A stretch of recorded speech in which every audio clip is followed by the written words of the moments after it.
40 জনের দেখা দেখি 400 জন শহীদ হয়েছে, 400 জনের দেখা দেখি 1400 লোক শহীদ হয়েছে। বাংলাদেশ থেকে সেই শেখ হাসিনার গদি উৎখাত করে ভারতে তারা নিক্ষেপ করেছে।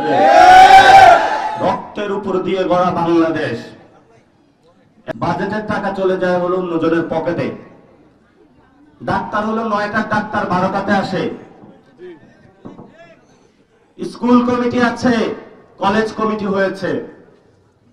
স্কুল কলেজের কমিটিতে সমাজের সবচেয়ে ভালো মানুষটা থাকার কথা নাকি, যে সবচেয়ে আদর্শবান শিক্ষক দেওয়া হয়েছে এমন এক লোকরে, রাতের বেলায় যদি টর্চ মারা হয় তার হাতে মাদক পাওয়া যায়, তাকে দেওয়া হয়েছে স্কুল ম্যানেজিং কমিটির সভাপতি। চিন্তাটা করেন। এগুলা পরিবর্তনের জন্য আবু সাঈদরা রক্ত দিয়ে গিয়েছিল। মসজিদ আল্লাহর জায়গা, মন্দির পবিত্র জায়গা। মসজিদ কমিটির সভাপতি হুজুরকে জিজ্ঞেস করলাম, হুজুর কে হয়েছে? বললো অমুকজন হয়েছে। কোন দলের? এত আমি রাজনীতির বাহিরে, নাম বলা যাবে না। অনেক হুজুর আবার সাহস করে বলে লোকটা ভালো পড়ে নাই। মসজিদ একটা পবিত্র জায়গায়, উনি বিএনপির সভাপতি, এই জন্য হলে মসজিদ কমিটির সভাপতি হইতে হবে। আবু সাঈদ রক্ত দিয়েছিল। এই ধোবাউড়ার সবচেয়ে যিনি ভালো আলেম, তার নেতৃত্বে একটা কমিটি হবে।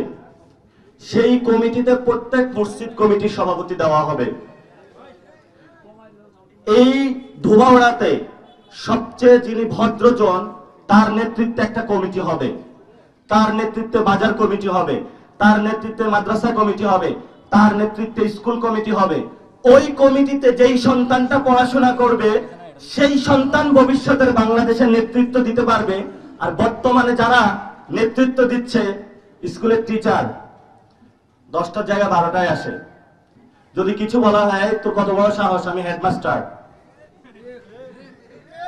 স্টুডেন্টরা ওই সময় যায় একটু হেডমাস্টারের একটু নাকানে চুবানি দিছে, হেডমাস্টার সাহেব 9টার ক্লাস মানে 9টায় আসতে হবে, 1 মিনিটও লেট করা যাবে না। তারপরে আপনাদের এলাকায় আরেকটা জিনিস শুরু হয়েছে। আওয়ামী লীগের যেই লোকগুলা 4 জনকে এখানে শহীদ করেছে, এই খুনিগুলা বাহিরে ঘুরে।